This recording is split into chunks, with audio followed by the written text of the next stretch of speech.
Hello guys, I hope you all are doing well. Today I'm going to be solving Chemistry 9701 paper 1-2 October-November 2015. So let's start. Question number 1. Which type of bonding is never found in elements? Valent, ionic, metallic, van der Waals forces. Covalent bound bonding that can be found in elements, because what are elements? Elements, like, basically the elements have only one type of atom, right? So for example, like, where can covalent bonds exist in elements? Like, I have Cl2, right? So in Cl2 I have ClCl, and that is a covalent bond, is it not? Is. And so there are elements which exist, for example, diatomically, and so they would have covalent bonds between them, just like chlorine does. So covalent bonding can be found in elements. What about ionic bonding? Well, by definition, ionic bonding is the electrostatic force of attraction between, like, oppositely charged ions, right? So oppositely charged ions usually they would not be of the same element, right? Like, for example, if I have NaCl, that's Na plus Cl minus, but then I require two different elements for that, right? So that means that I would say B is probably the answer, because for ionic bonding I do need two oppositely charged ions, right? So I would think that ionic bonding is the answer. Metallic bonding, well, I have, for example, copper. Copper is the first metal that comes to mind. Copper, how does copper exist? It exists as Cu2 plus, Cu2 plus, a lot of Cu2 plus ions with, like, well, perhaps I shouldn't have them overlapping like that. It's just I have really bad drawing skills. And then, like, there's C of delocalized electrons, right?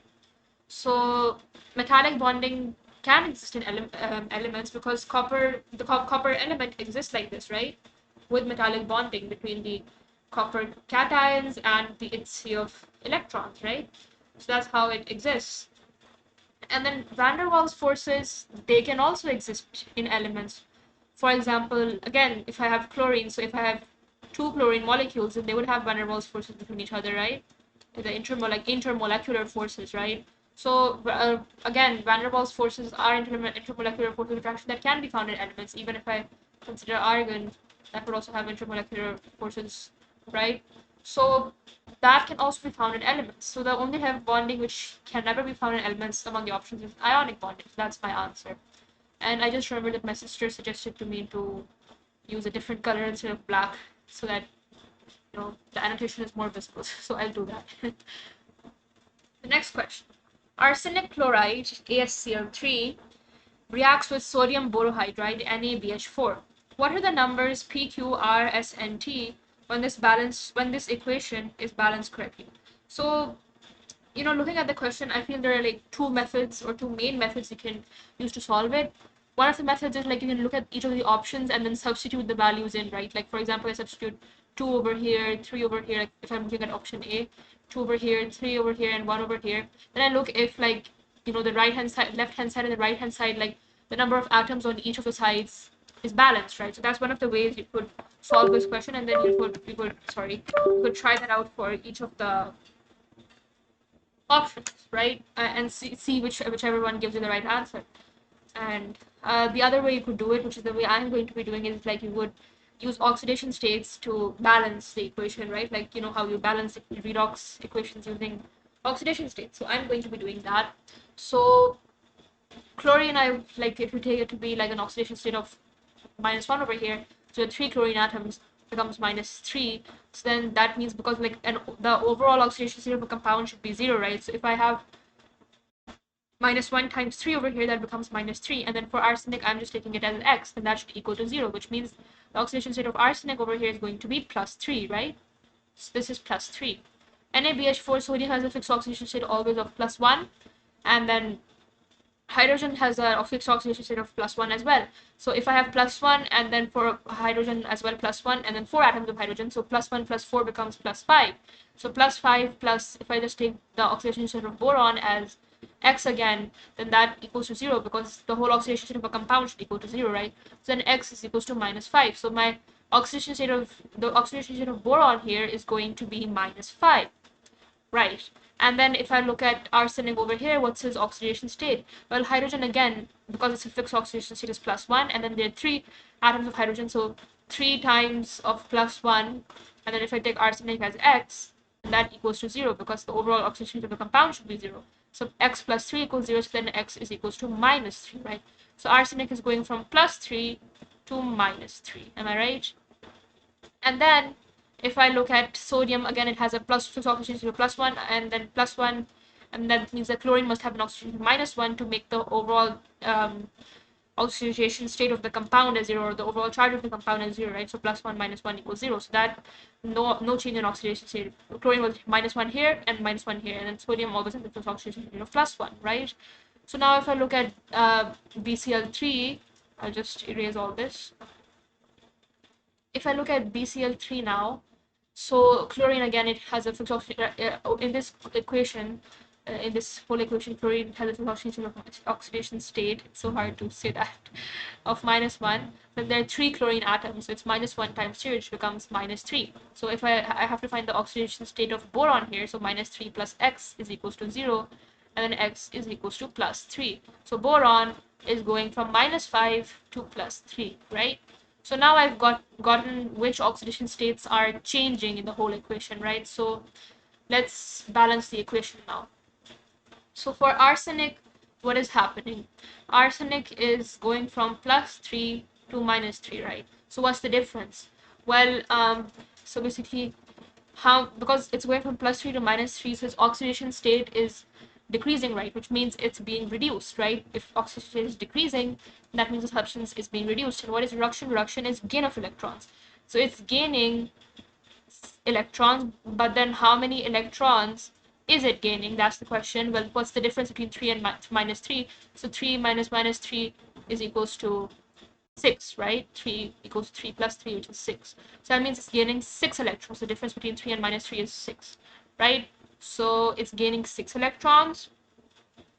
And then if I look at boron, to like, it's going from a state of -5 to +3, right?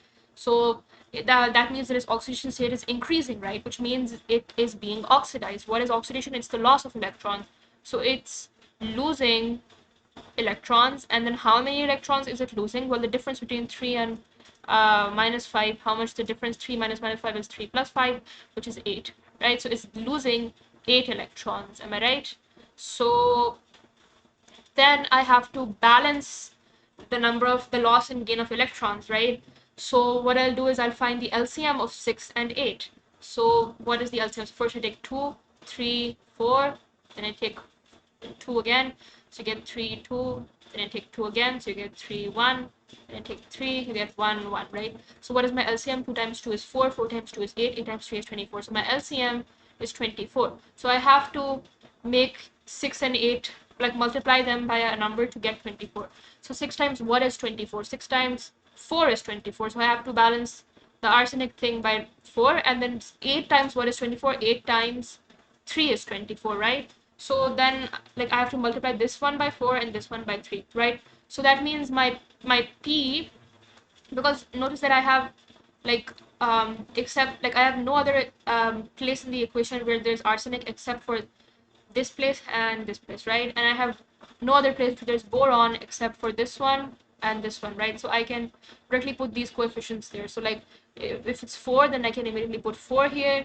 If that's 4, I can immediately put 4 for R. So my P and R are both 4, which means, you know, if I look at my options, that means A and B get crossed out, right?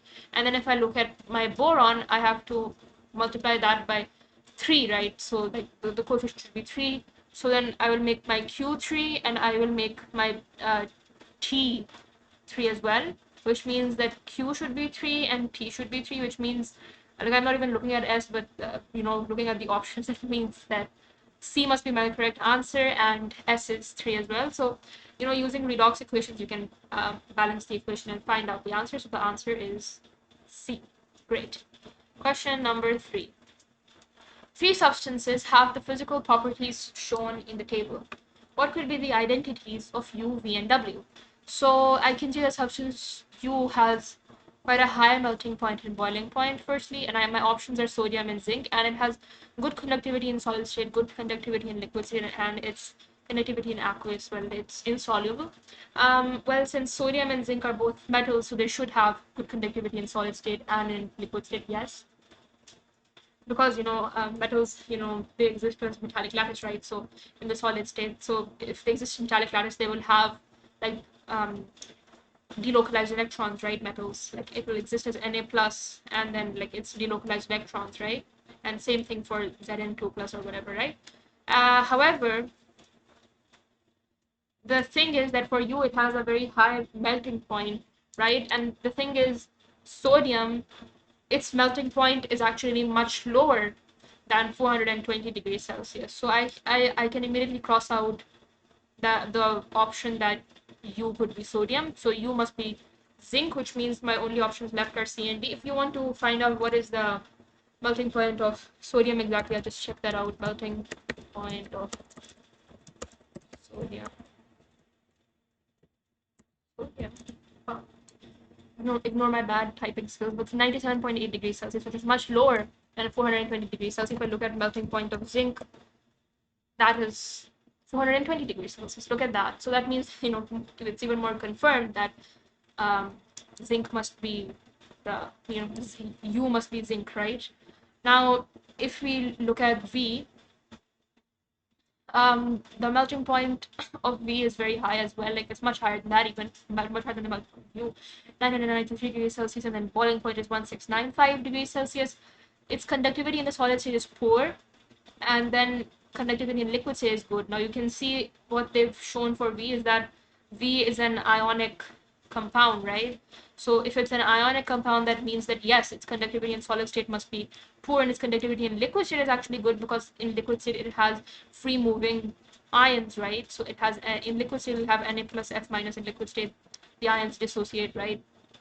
So, and then conductivity in aqueous state is again good because it has free moving ions, right? So honestly, looking at this data, I cannot cross out either of KCl or NAF because they're both ionic lattices and they fit all the properties of V, right? So let's look at W then. We've already eliminated A and B though, so that's fine. But then if you look at W, what is W? W is minus 70 degrees Celsius. That's the melting point of W, minus 70 degrees Celsius, and its boiling point is 58 degrees Celsius. Conductivity in solid state is poor, conductivity in liquid state is poor, and then aqueous, it hydrolyzes, resulting a solution conducts well. All right. So room temperature is 25 degrees Celsius, right? And HCl, like not the aqueous HCl, but like HCl gas, like I mean to say that HCl exists as a gas at room temperature. So it's a gas at room temperature, actually, HCl. And if you look at SiCl4, we know from, what do you call it? Inorganic chemistry, we know that like SiCl4 is actually a liquid at room temperature and pressure, all right? And if you look at this, minus 70 degrees Celsius is the melting point of W, which means like at room, and then boiling point is 58 degrees Celsius, right? Which means at room temperature, W is liquid at room temperature, right? So that means that if W is a liquid at room temperature and pressure, that means it must be SiCl4, right? It cannot be HCl. So then my answer has to be D. And if you want, you can check out the, the melting points, boiling points of HCl and SiCl4 on the internet if you want. But yeah, it's HCl is gas at room temperature, SiCl4 is liquid at room temperature. So the answer has to be D then, right? Zinc, sodium fluoride, and SiCl4. Great. Question number 4.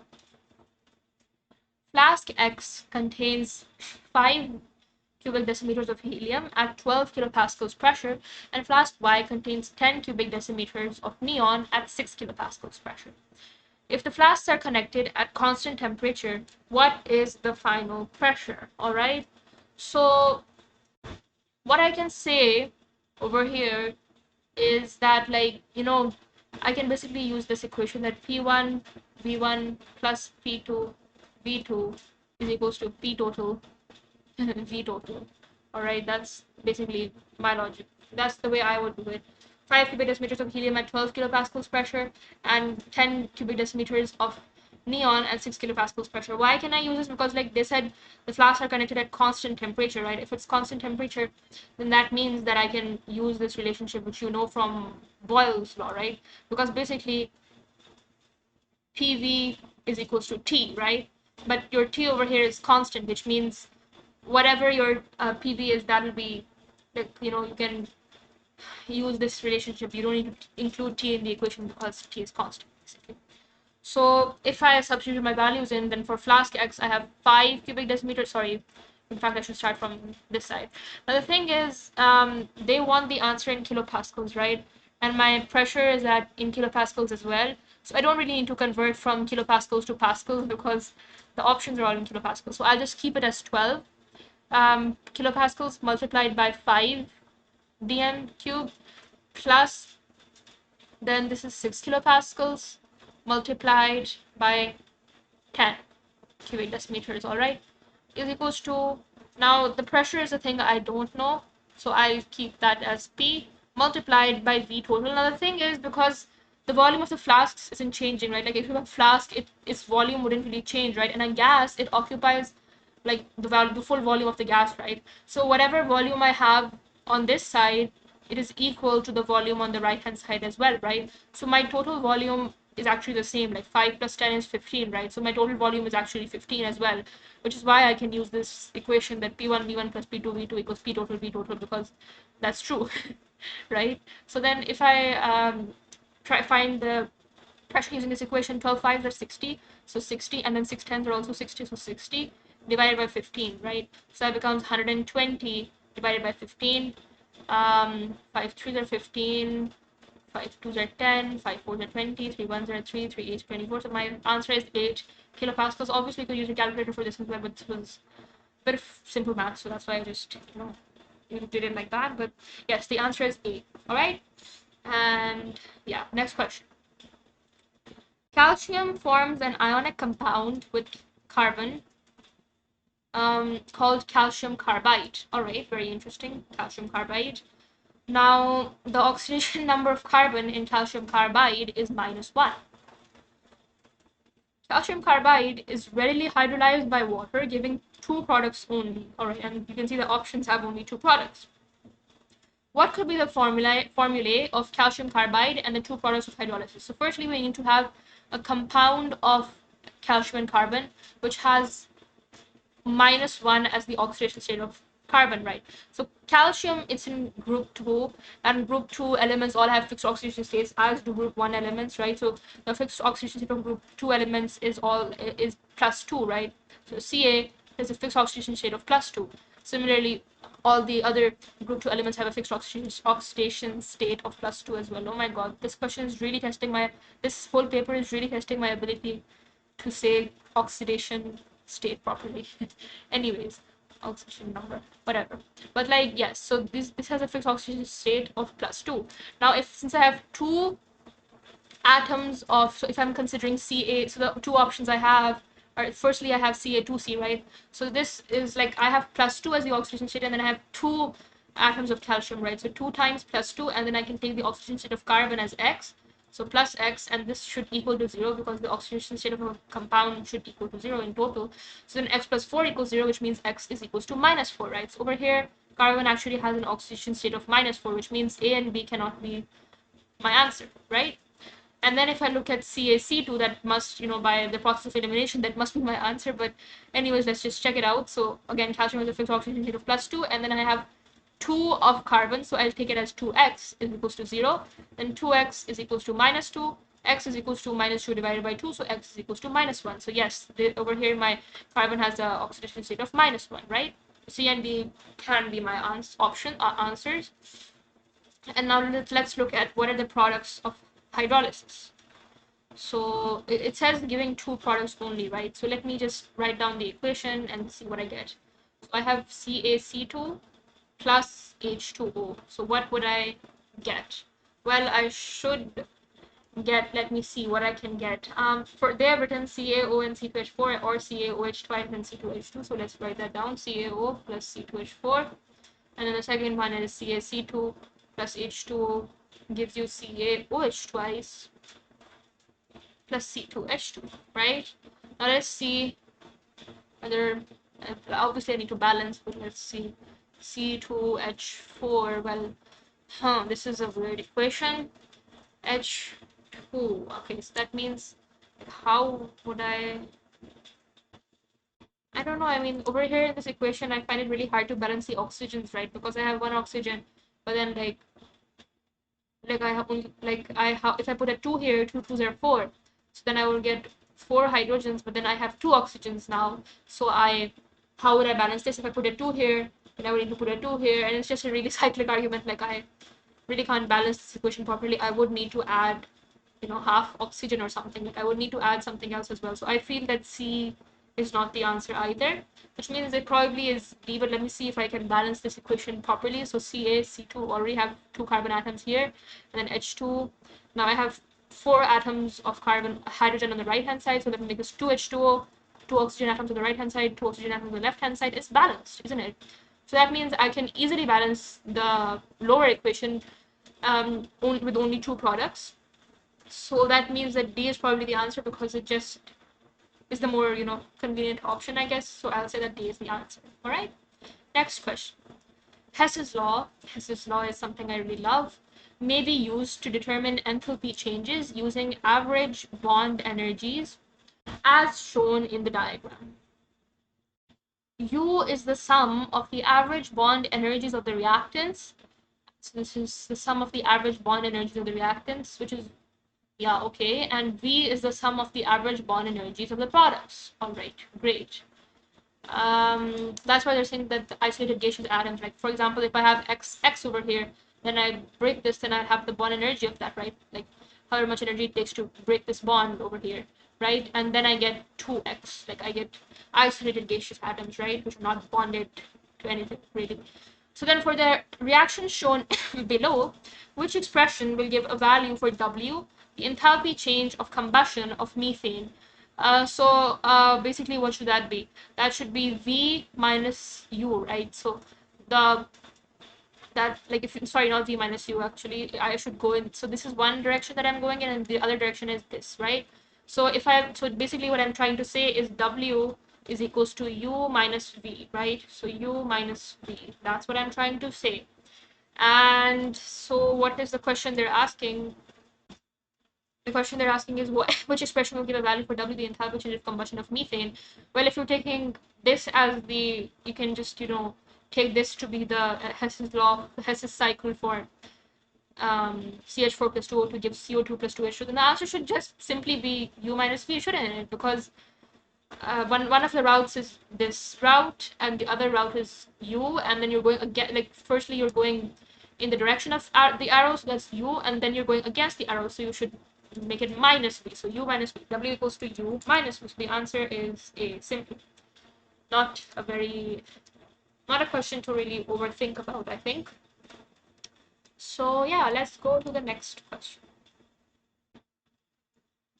The process of electrolysis can be used to purify copper and to extract aluminium from an aluminium oxide cryolite mixture. What are the reactions at the anode in each of these processes? So at the anode, they said. Anode, well, what happens at the anode? Oxidation happens. And what is oxidation? Oxidation is the loss of electrons, right? So we should be having, we should have an equation where there's a loss of electrons, basically, right? So if I look over here in A and B, purification of copper, Cu2 plus is actually gaining electrons. So I can immediately eliminate A and B, because oxidation is the loss of electrons. So that's not what was happening for copper in A and B. Then that means over here Cu is losing 2 electrons to form Cu2 plus, right? So these 2 equations are right. And then if I look at this for the extraction of aluminium, they're giving me 2 equations. First one is 2O2 minus gives O2 plus 4E minus. Second one is 4OH minus gives O2 plus 2H2O plus 4E minus. That is, I mean, it's extraction of aluminium, right? And the thing is, aluminium doesn't dissolve in, like aluminium oxide, bauxite, it doesn't dissolve in water, right? It's not aqueous. So that's why we use a cryolite mixture, because it dissolves easily in cryolite, right? So I don't understand where we would really get OH minus from in the extraction of aluminium, right? Because we literally dissolve it in cryolite because it doesn't dissolve in water. So then that implies that my answer must be C, where there's no OH minus from water, but actually it's O2 minus. And if I look at what's the composition of cryolite, what is, my god, why am I typing so bad today? What is the composition of cryolite? And that's actually, cryolite is Na3AlF6, right? So there's literally no place you can get OH minus from, but like O2 minus is possible from aluminium oxide, right? Because you have aluminium and you have oxide, which can give you the like O2 minus to make like aluminium oxide, right? So Al2O3, so you can get O2 minus to form oxygen at the anode, right? So my answer has to be C, basically. You cannot get OH minus. Where would you get OH minus from in the extraction of aluminium? We're using cryolite, not water, right? So anyways, the next question. Hydrogen can be obtained by reacting methane with steam, which is, yeah, we can see that. And this, like, the reaction has like a positive enthalpy change, so that means the forward reaction is endo and the backward reaction is exo, right? Now, which conditions of pressure and temperature will give the greatest yield of equilibrium yield of oxygen? So there are actually 2 moles of gas on the left hand side, and on the right hand side you have 4 moles of gas, right? So if you want the greatest equilibrium yield of hydrogen, then your pressure should be low, because if you have low pressure, then to oppose that change to equilibrium, right, like you lower the pressure, the equilibrium will shift to the right hand side to form more gas molecules, right, so that equilibrium can be reestablished by increasing the pressure, right? If you have more gas molecules, the pressure will increase, right? So then your pressure should be low if you want to have the greatest equilibrium yield of hydrogen. And since the forward reaction is endothermic, your temperature should be high to give the greatest equilibrium yield of hydrogen, because if your temperature is high, equilibrium will try to oppose that change by absorbing the extra heat, right? And endothermic reactions, they absorb heat, right? So then your equilibrium will shift to the right hand side, and like more forward reaction will occur and the extra heat will get absorbed, and so you will get more hydrogen because the equilibrium has shifted to the right hand side. So the answer is, where there are 2 ticks, which is C. All right, next question. Nitrogen monoxide reacts with oxygen in a reversible reaction according to the equation shown below. The partial pressures of each of the components in an equilibrium mixture are shown in the table. What is the numerical value of the equilibrium constant Kp for this equilibrium? All right, so they've already calculated out the partial pressure for me. If I just write down the expression for Kp is equals to P NO2 P square NO2, you can say, or you can write it like this, P NO2 the whole squared, I guess. But you cannot use square brackets for it, really. It's better not to use square brackets, because square brackets usually represent concentrations, all right? So better to use circulars. What do you call them? I don't know what you call them, like the circular type of brackets, all right? Anyways, the expression is P NO to the whole square over P NO, P square NO, and multiplied by P O2, all right? So this is, P represents the partial pressure, right? And they've already given me the partial pressures, so I don't need to do all that mole fraction, all that stuff. I already have the values. So this is 20, so I'll make it 20 squared divided by the NO is 10, so 10 squared, and I can just keep it in kPa, it's fine, times PO2, which is 30, and then if I use my calculator to find this value, so 20 squared over 10 squared times 30, that gives me 0.1333, right? Or you can just say, I can just write like this, 0.13 recurrent, right? So none of the options have that, but if I just move this like this, 1 decimal place to the right, then that becomes 1.3, like in standard form, in 10 to the power of -1, right? That's in standard form. And so my answer must be B, because that's what they've shown in B. The units, like over here on the numerator you have kPa squared, and in the denominator you have kPa cubed, right? So then this becomes kPa to the power of -1, right? So those are your units, but they haven't asked for units in this question. Anyways, next question. The decomposition reaction SF6 gaseous gives SF4 gaseous plus F2 gaseous can be described by the reaction pathway diagram shown. So we can see that like this is an endothermic reaction, because like your arrow from the reactants to the products is going upwards, right? Like your main arrow of the reaction is going upwards, so that means it's an endothermic reaction. Now, oh, they've actually asked me something related to that, I think. Anyways, what are they asking me here? They asked me what are the values of enthalpy change and activation energy for this reaction. All right, so enthalpy change, well, this arrow is going from my products to the hump, right? Like, I mean, not the hump, but like the peak, should I call it? I'm just going to call it a hump, all right? Yeah, hump sounds fine. So it's going from the reactants to the hump, right? So the arrow from the reactants to the hump is actually my activation energy. So my activation energy is X, basically. All right, so I can cross out B, which is Y, because why would my activation energy should be from my products to my hump, right? Like if it was a backward reaction, then that could be one of the activation energies, yes, but this is not a backward. They're telling me to just talk about the decomposition reaction, right? So this means like this direction of reaction. And X plus Y, that would just take me somewhere else, up, so upstairs, I don't know. So let's just cancel out A and B. And then what's the other question? They said, what is the enthalpy change? Well, the enthalpy change is, as I showed you before, it's this arrow, right? Going from the reactants to the products. So basically the gap between X and Y, which is, because X is the bigger arrow, so I just say it's X minus Y, right? So the bigger arrow minus smaller arrow, it's X minus Y, which means it is C, not D. So that means my answer is C. Great. Next question. Which row correctly describes what happens when the temperature of a chemical reaction is decreased? So the temperature of a chemical reaction is decreased. Your activation energy will remain the same, actually, because your activation energy is not affected by temperature. Your activation energy is just affected by the use of a catalyst, right? Only if, like, only the use of a catalyst will affect whether your activation energy will change or not, like, right? Because if you use a catalyst, your threshold, your activation energy will, in the Boltzmann curve, your activation energy will, I'm not a very good drawer, all right, but like if my activation energy was this before, then like now that now that I'm using a catalyst, my Boltzmann curve will remain the same, but my activation energy, it just shifts to the left a bit.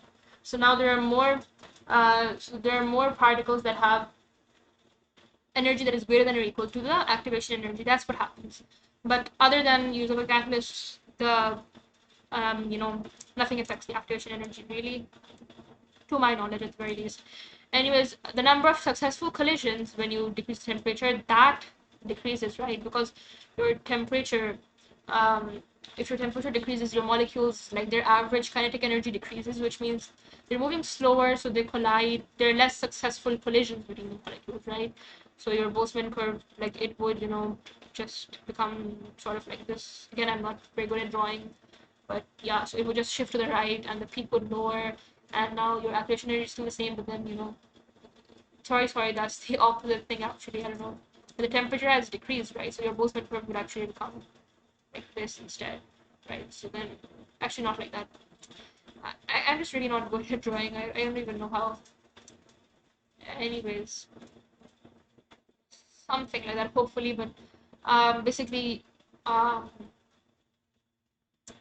just, see, I'm just not good at drawing, sadly, but it just, something like that. Something that seems better. I hope you get the idea that like there are less particles that have energy greater than or equal to the activation energy, right? So now that my temperature has decreased, my peak has gotten higher, but then there are less particles that have energy greater than or equal to the activation energy. I'm taking this as the activation energy, all right? So yeah, excuse my bad drawing skills, but yes, that, and make sure that these lines, this line and this line don't cross. Yeah, that was my mistake before. That's, yeah. So my answer is C. These lines shouldn't cross, by the way, all right? Now, which property decreases on descending group 2? If I just write down group 2, all right, so that's beryllium, magnesium, calcium, strontium, barium, and radium, right? So which property decreases on descending group 2? Well, radius of the cation, that increases, obviously, because you go down the group 2, you get another shell added each time, right? So that means your radius increases.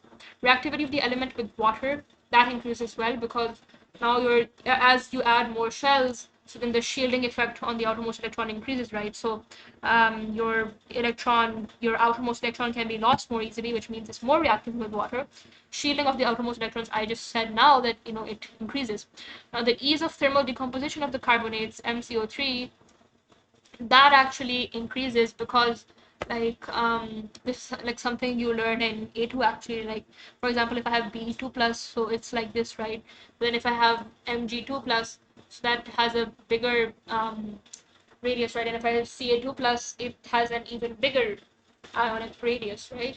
So that means like as you go down the group, your charge density decreases, right? Like how concentrated your charge is inside the ion, that increases, right? Like charge density is the charge, like the magnitude of the charge is +2 over the size. So charge is staying constant, like the magnitude of the charge stays constant down group 2, right? It's +2, but then your size of the atom is increasing, which means your charge density is decreasing.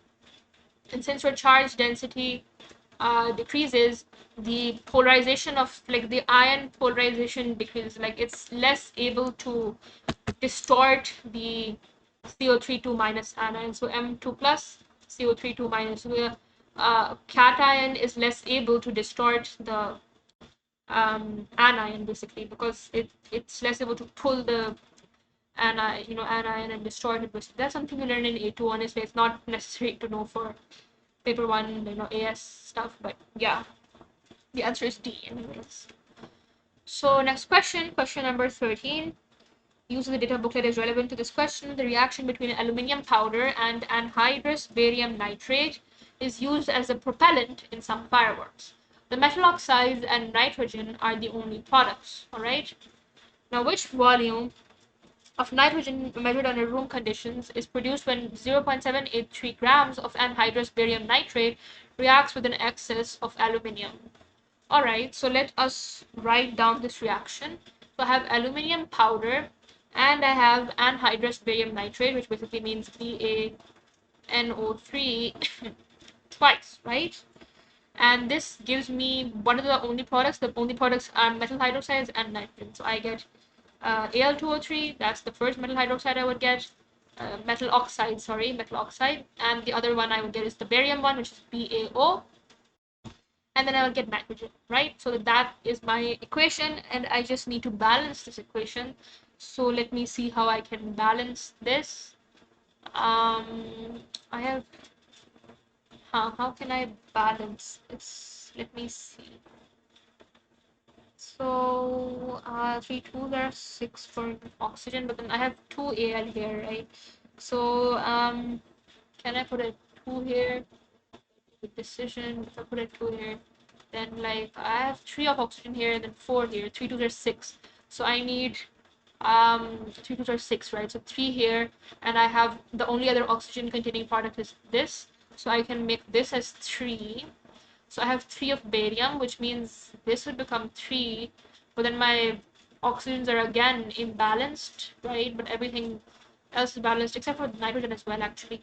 So then I have 3 2s are 6, 6 3s are 18. So I have 18 of oxygen now, but then I have 3 over here. So 18 minus 3 is equals to 15 oxygens I need to balance. So 3 times what is 15? 3 times 5 is 15. So I get 5 here. Then 5 Al2 means I have 10 of aluminium. So I can make this as 10. And now everything else is balanced except for my nitrogen. And the only nitrogen containing product is N2 over here. So how many nitrogens do I have over here? I have 2 times 3, which is 6. So 6, so 2 times what is equals to 6, that is 2 times 3 equals to 6, right? So this should be 3. So now is my equation balanced?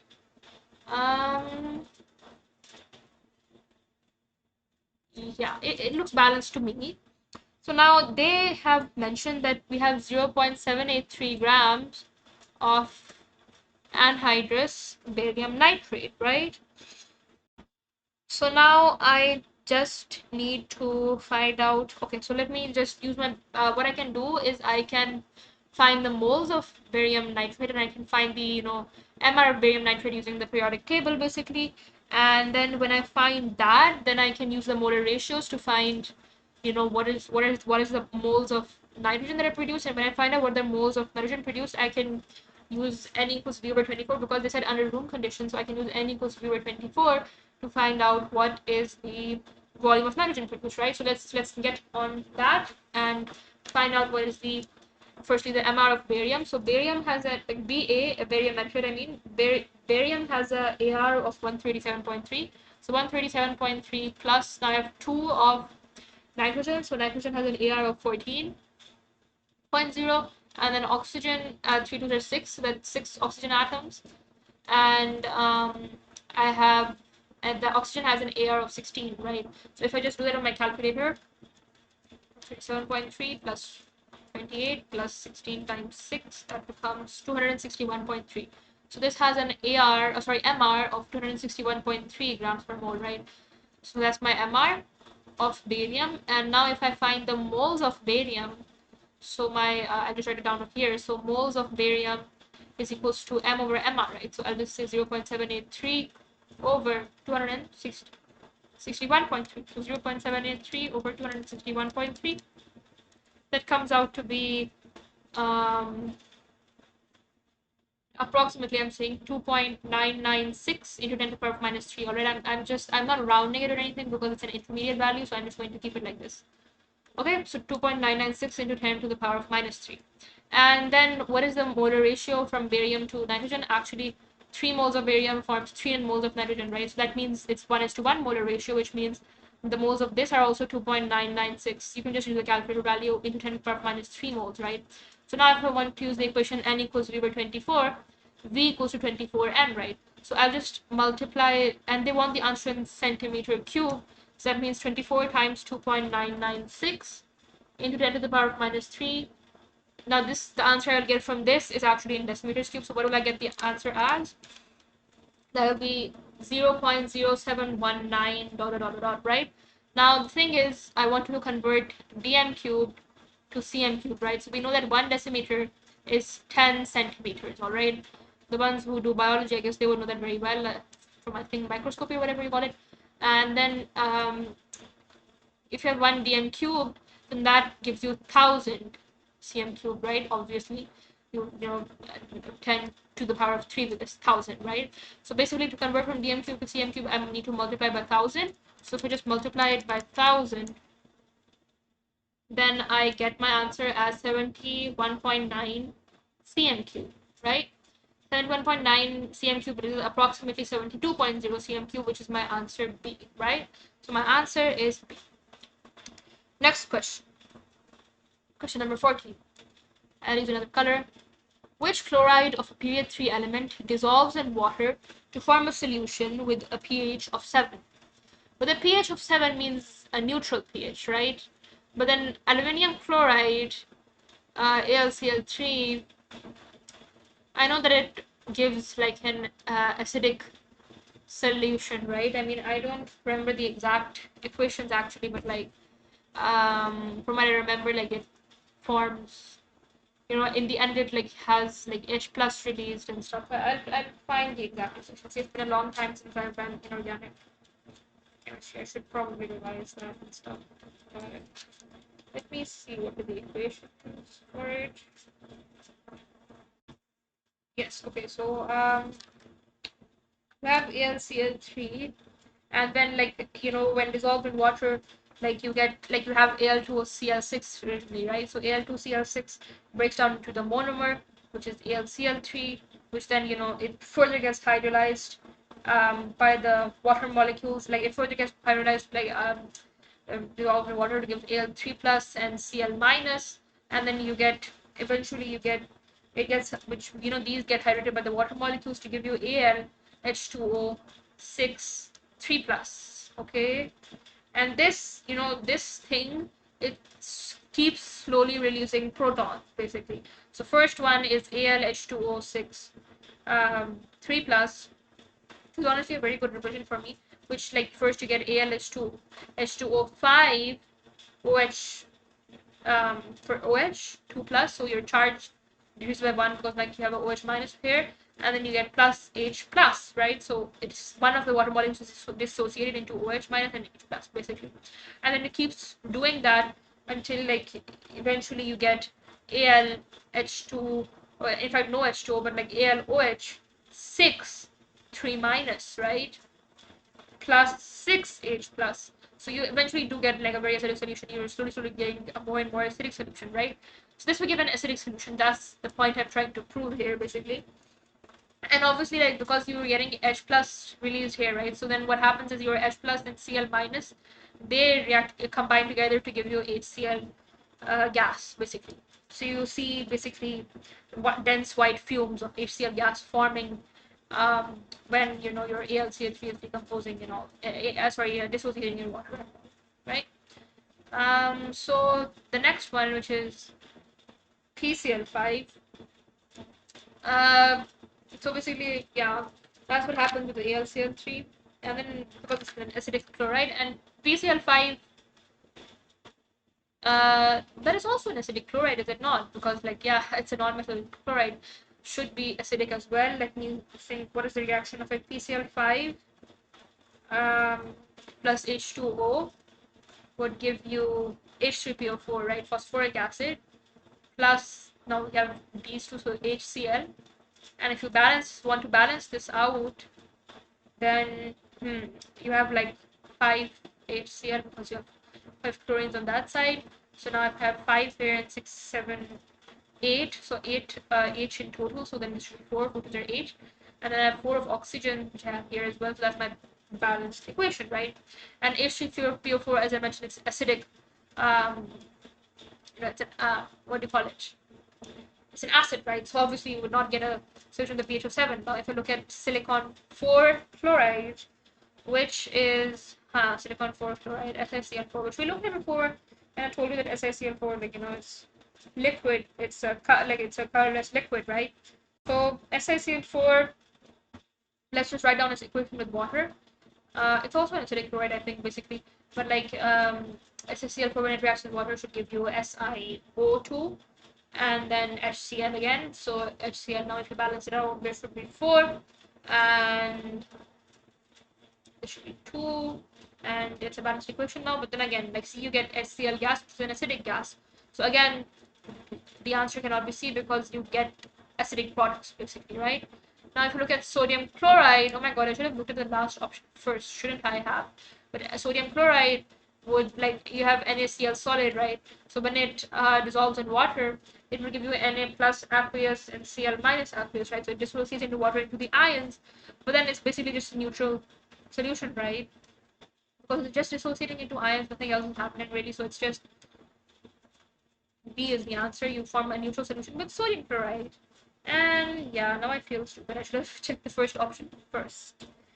Anyways, let us go to the next question. Use of a data booklet is relevant to this question. I have my data booklet with me. Which row correctly compares the electrical conductivity and first ionization energy of magnesium and aluminum? We just write down group 3 because we're talking about group 3 actually, but like only about magnesium and aluminum though, which silicon, phosphorus, sulfur, chlorine, argon. All right, so which has a higher electrical conductivity out of magnesium and aluminum? Well, magnesium in its metallic lattice is Mg2 plus, Mg2 plus, and then it's C of delocalized electrons, right? Whereas aluminum, it exists as Al3 plus and it's C of delocalized electrons, right? So basically the point is that Al3 plus, it has a greater number of delocalized electrons because it has a 3 plus charge. That means each atom has lost 3 electrons, right, to form the cation, and so there are greater metallic bonds between Al3 plus and its sea of electrons as compared to between Mg2 plus and its sea of electrons, because Al3 plus has a greater number of electrons in its conductivity band, right? So that means the higher electrical conductivity is of aluminium, right? And then if I look at which one has the higher first ionization energy, well, magnesium, it has 12 electrons in its valence shell. So if I write down, magnesium, it has 12 electrons in its valence shell, which means, and if I write down its electronic configuration, then that should be 1s2, 2s2, 2p6, 9, 10. So I need 2 more electrons, so 3s2, right? That's the electronic configuration of magnesium. If I look at aluminium, its electronic configuration is, it has, obviously just one more electron than that, so it has 13 electrons, 1s2, 2s2, 2p6, 3s2, 3p1, right? So basically one subshell got added here, which means that, like, basically, because the lower subshells can actually shield the higher subshells, right? So for magnesium, I only have these subshells as the shielding ones, but then for aluminium, the 3s2 is also shielding the 3p1, which means if there's more shielding, that means that it's easier for aluminium to lose its valence electron, right, as compared to magnesium. So that means that the ionization energy of aluminium would be lower than that of magnesium, right, because there's greater shielding in aluminium, as you can see over here. So that means that the higher first ionization energy of magnesium, because there's less shielding effect there. So my answer has to be B, because you can see there are 2 ticks over there, right? And let's go to the next question. Use of the data booklet is relevant to this question. Brine is concentrated aqueous sodium chloride. We know that already. It's NaCl. Aqueous concentrated. We know that from like grade 10, I guess, right? But I forget that anyway, but that's not the point. In the commercial electrolysis of brine, the products are chlorine, hydrogen, and sodium hydroxide, right? Now, what is the maximum yield of these products when 58.5 kilograms of sodium chloride electrolyzes brine? So let's not just talk about things in the air. Let's write down an equation actually, right? So NaCl, and we're electrolyzing it. So NaCl plus H2O gives me NaOH plus Cl2 plus H2. But the thing is, actually, electrolysis is not there in the AS syllabus anymore, so you don't really need to do this question, I guess. But like for practicing stoichiometry, it's a good question, all right? And not for the electrolysis bit of it, but for stoichiometry. So I have 1 chlorine atom there, so I'll make half here, and I have 2 hydrogen atoms here. So but I already have 1 being utilized here, so I'll just make this half as well. So now I have 2 on the right hand side and 2 on the left hand side, and everything else is balanced. All right. So now they're saying that 58.5 kilograms of NaCl are electrolyzed as brine here, and so what is basically, so then they're asking what is the maximum yield of these products when 58.5 kilograms of. So if I check from the data booklet, so sodium has an AR of like 23.0, and then Cl has an AR of 35.5, right? So that adds up to become 58.5 actually. So basically, if I'm finding the moles here, then that's 58 point, well, actually, this is in kilograms, isn't it? But so I'm not really finding the moles technically, but you can consider it as a quantity of like mass over mr, but mass over here is in kilograms. So I don't want to really call it moles, but you can think of it as 1 mole hypothetically, all right? A hypothetical type of moles, because I'm not converting it to grams, so it's not the standard type of mole, I guess, so anyways, it's 1 mole in brackets. And so if I am finding out what's the yield of chlorine, then chlorine, well, 1:2 ratio, right? Or you can say 2:1 ratio. So if 1 mole of NaCl is formed, then that means half a mole, which is not technically a mole because I didn't convert this kilogram to grams, but or I didn't convert the the unit of mr, which is grams per mole. I didn't convert that to kilograms per mole. But anyways, let's ignore that. Let's not make this question more complicated than it needs to be. Half a mole of Cl2, which means that Because the thing is, they're asking for the answer in kilograms as well, right? So I don't need to convert, basically, is my point. So that's why I'm not converting. But anyways, so then this is in half a mole, and then again, same thing for hydrogen, you get half a mole of hydrogen technically. I mean, technically, so then, and then this is a 1:1 thing, right? So this will also be 1 mole, all right? And then if I want to find what is the yield of these products, well, M is equals to N times MR, right? So I can just multiply 1 times the MR of this sodium hydroxide, which is 23 plus 16 plus 1 from the data booklet. So that becomes 1 times 40, which means it's 40 kilograms of sodium hydroxide formed, which is, so that means my answer is either A, or sorry, C has that answer. So my answer is not D, basically, because that shows the answer is 80 kilograms, right, for NaOH. Then if you look at chlorine, that'll be N times MR, so half times, well, the MR of Cl2 is 35.5, so the air of chlorine times 2, right, because there are 2 atoms. So half times 71, which is 35.5 kilograms, right? So that means my answer has to be either A or B now.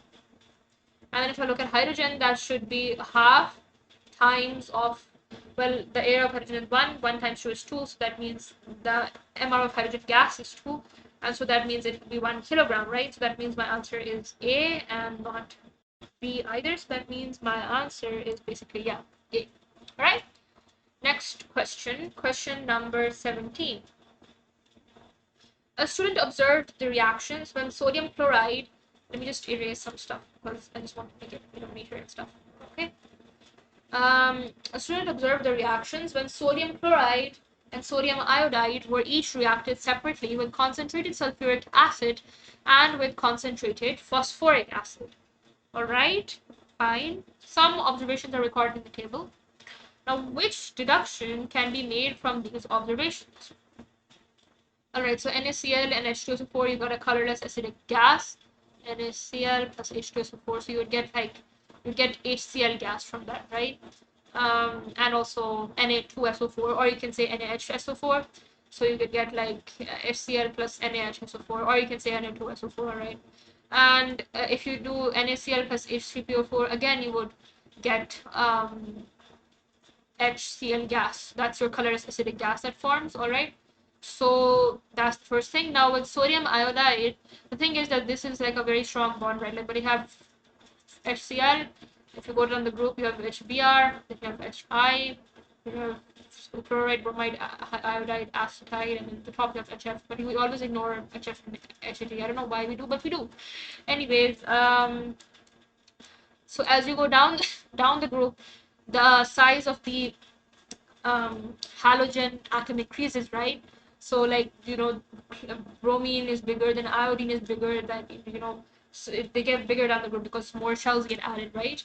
So as the size gets bigger and your H atom, its size is remaining constant, so then there is like the overlap between your your, what do you call it, like the overlap in the covalent bond, it increases, right? I mean, it's not very representative of my diagram, but basically your covalent bond, like, it decreases.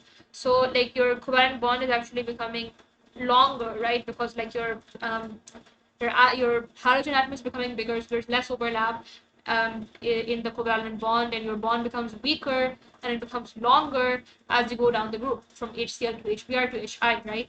So that means it's easier for the bond for that covalent bond to be broken. So if you think of this as an HCl and you think of this as a HI, so it's easier for me to break the HI bond, right? So it's easier for that bond to decompose, which is why over here, like, I got HCl for sodium chloride, right? But for sodium iodide, I'll obviously get HI. Over here, the thing with HI is that um, what thing with HI is that it will be easier for HI to what do you call it, decompose, right? It will easily go into other products, and one of the other products will actually be iodine, right? This is actually part of inorganic chemistry, which I never, like, I mean, it's not like I never remember the equations, but it's hard for me to recall the equations from AS for inorganic chemistry. But one of the equations, for example, is this one. 2HI, like when you got HI, right, and then it reacts with H2SO4 to give you I2 plus SO2 plus 2H2O. And there are other equations as well with one of them. So basically, my point is that you get iodine gas, which is a purple vapor, right? And then H3PO4, like you get a colorless acidic gas which is formed, all right? And like basically you get HI, but then it doesn't decompose further, which indicates basically that H3PO4, because basically what is happening here is like your HI has an like your I over here is an oxidation state of -1, and over here it has a 0 oxidation state, right? So your I is actually its oxidation is increasing, which means it's becoming oxidized, right? So that means H2SO4 is an oxidizing agent, and if you check it out over here as well, over here it has an oxidation rate of +6 sulfur, and over here it has an oxidation rate of +4, right? So its oxidation rate is reducing, which means it's becoming reduced, right? So if it's getting reduced, H2SO4 is getting reduced, that means it's the oxidizing agent, right? So in these reactions, it's basically functioning as an oxidizing agent, right? It's not able to oxidize NaCl, like when it forms HCl, it's not able to oxidize HCl because HCl is a very strong bond.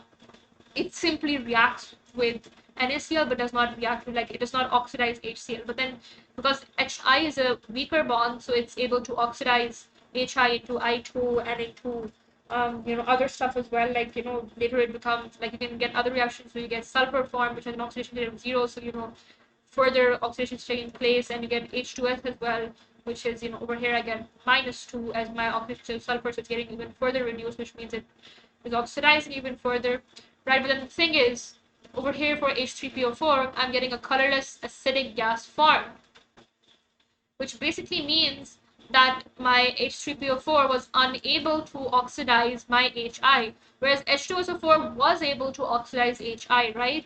Which means that H3PO4 must be a weaker oxidizing agent than sulfuric acid, right? So if I look at the options, what are my options?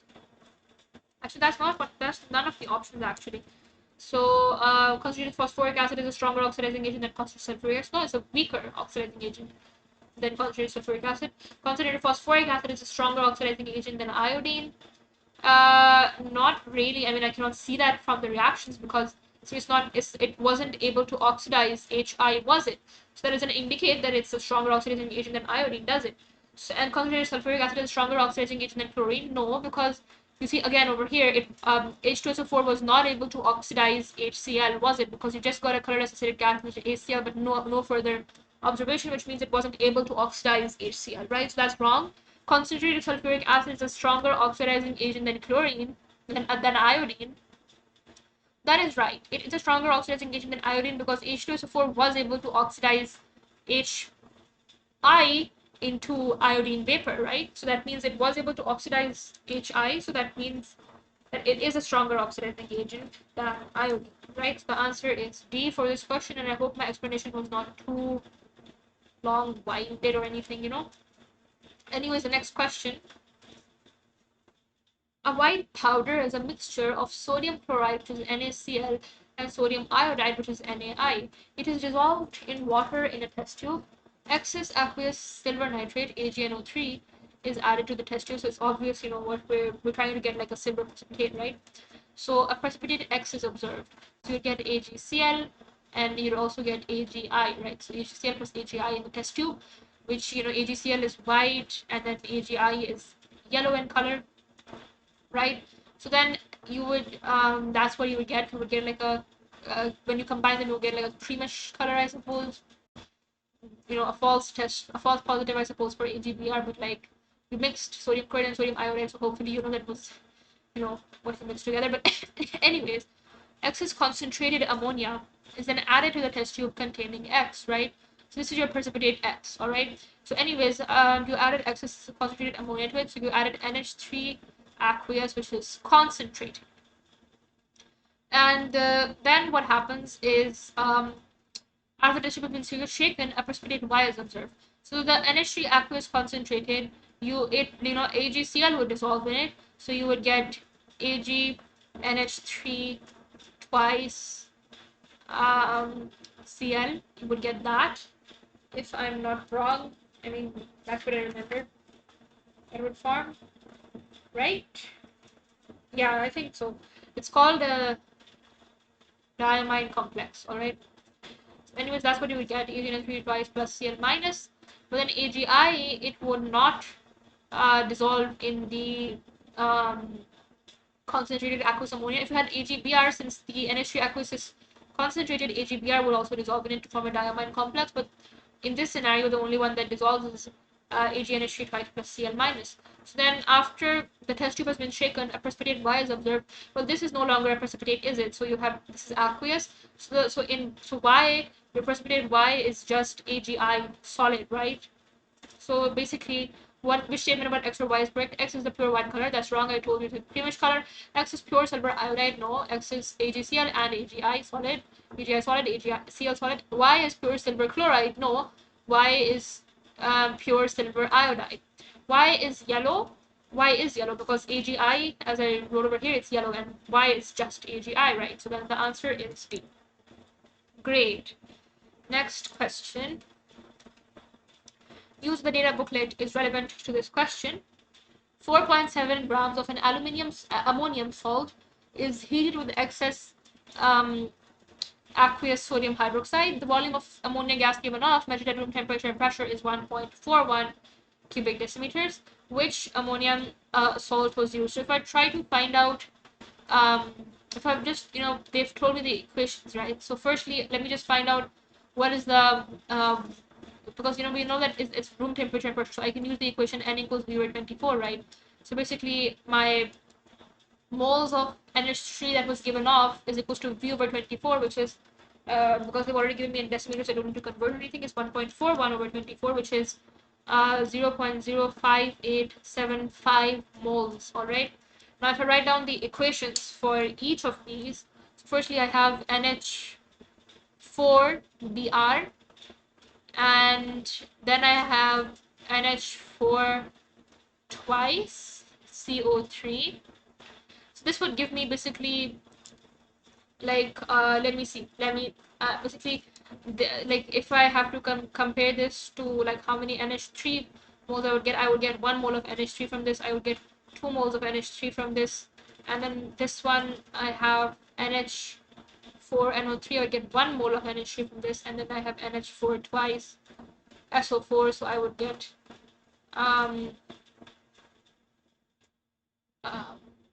NH3, right? So then I would get from NH4 twice SO4, I would get 2 moles of NH3, right? So then if I 4.70 grams of an aluminium salt, right? So let me individually find the MR. So they've already given me the MR. In fact, that's amazing. So then I just have to use the equation N equals M over MR to find out what are the moles of each ammonium salt. So for the first one, it's 4.70 over 97.9, right? That is 0.0480. Now since I have the same number of moles of NH3, so that gives me 0.0480 moles of NH3 for the first one. Second one, I have 4.70 over 96 as my moles of the ammonium salt, which is 0.048958.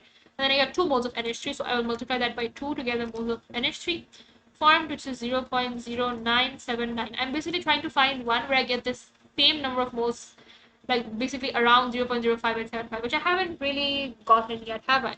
It's 0.079 moles of NH3, alright? I'll just use a different color now. And then for this one, I have 4.70 over 80, which is 0.05875, and then because 1:1 molar ratio, so I also get 0.05875 moles of NH3, right? So that means that my answer is actually C, because C, I got 0.05875 moles using this method, and I also got 0.05875 moles using the volume method, right? So that means my answer has to be C. But if I check it out for the last one as well, 4.70 over 132.1, and then since it's 1:2 molar ratio, so multiply by 2 to get the moles of NH3, that's 0.0712, let me get moles. So then that is also not the right answer. So my right answer is actually C. Okay, so that's the answer. Next question. Which ester is formed when the alcohol CH3CH2OH is reacted with CH3, CH2, CH2, COOH. So me personally, I like drawing skeletal formulas even when perhaps there's no need for it. So I just draw my skeletal formulas. It makes things easier for me. And then I have the other one is 1, 2, 3, 4. Okay, 1, 2, 3, 4. And then over here I have an OH. All right. And basically what happens is from my carboxylic acid I lose my OH, and from my this one I lose my H, my alcohol, and so I get O, and I get OCO. Then other than that I get 3 more carbon atoms. So this is 1, this is 2, 3, 4. So 1, 2, 3, 4 from the carbon atoms from the carboxylic acid, and 2 carbon atoms from the alcohol. So now what is the name of this ester? Well, I put the alcohol's name first, right? So my alcohol is actually 1, 2. So that's ethyl, which crosses out my options A and D, but then I have 1, 2, 3, 4 carbon atoms in the carboxylic acid, right? So that makes it ethyl butanoate, right? So 2 for the alcohol and 4 carbon atoms for the carboxylic acid. So my answer has to be B. All right. Which compound shows optical isomerism? All right. So let's draw out the compounds. First, we have 2-chloropropane. So propane is like this. I'm sorry, I just like drawing skeletal formulas. All right. And then on the second carbon atom, you have a chlorine atom. So does this show optical isomerism? Well, my chiral carbon atom, if I, because the middle carbon atom, like, the one which, for example, if I take this to be my chiral carbon atom, it cannot be chiral because it has one CH3 attached here and it has another one attached there, right? And it has one H atom attached here as well. And then these ones, they have 3 H atoms attached on the other side. And optical isomerism, you have to have one carbon atom which has 4 different groups attached to it, right? So no, 2-chloropropane does not show optical isomerism. If I look at 1,2-dichloropropane, it would be like this: 1,2-dichloropropane. That's how I draw it. And then does this have optical isomerism? Well, this has 2 hydrogens, same hydrogens over here. This one has this one actually could be, isn't it chiral? Because see, it has one CH3 here, one Cl, one H atom, and then one of CH2Cl, right? So that is actually chiral. So I would say that my answer is B. Definitely, it has to be B, doesn't it? Now if I look at C, just for good measure, if I look at C, 1,3-dichloropropane, that would be like this. And this is not chiral because it has 2 H atoms. This is not chiral carbon either because it has 2 H atoms. And over here again, it has 2 H atoms, so it's not a chiral carbon atom. So it cannot be 1,3-dichloropropane either. Now if I look at 2,2-dichloropropane, that is like this, and it has 2 chlorine atoms on this carbon atom, so that cannot be chiral. This one has 3 hydrogen atoms, so it cannot be chiral. This one has 3 hydrogen atoms, so it cannot be chiral either. So my answer has to be B, because that's the only one where there's a carbon which has 4 different groups of atoms attached to it, right? 4 different groups attached to it. Then if I look at the next question, methanoic acid, HCOOH, has acidic properties similar to those of other carboxylic acids. So if I just draw out HCOOH, all right? So obviously because it has a COOH, so it will have properties similar to those of carboxylic acids. In addition, it can be oxidized by the same oxidizing agents that are capable of oxidizing aldehydes. Why is that? Because it has a CHO group, right? So it's a pretty unique, cool type of acid, fits in 2 different groups. Which pair consists of 2 compounds that will give the same observations with Felling's reagent?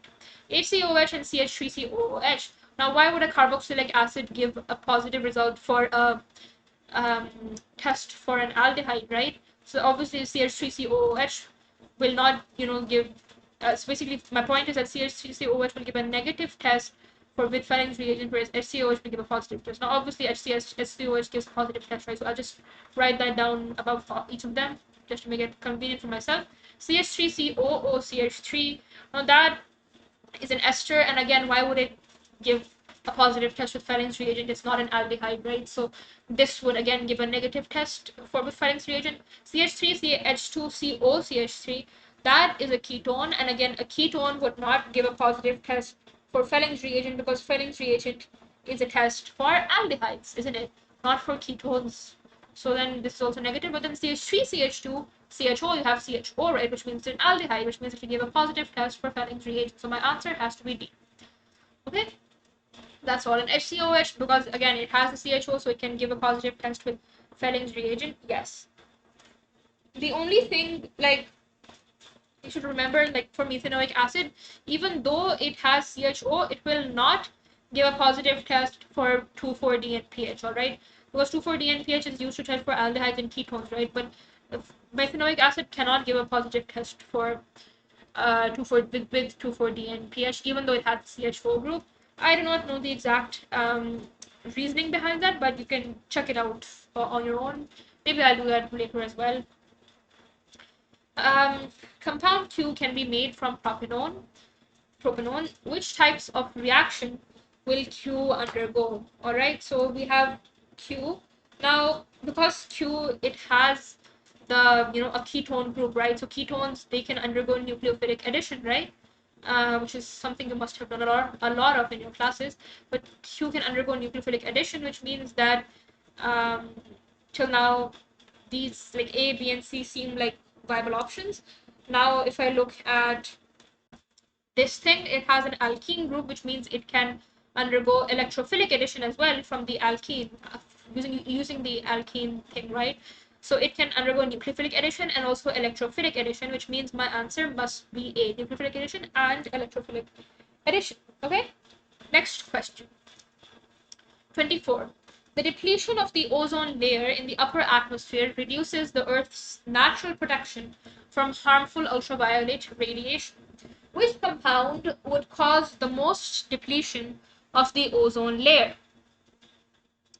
Well, the thing is, we have CF4 over here, okay, and we have CCl3F, and then we have OCO here, and then we have SO2 here, okay.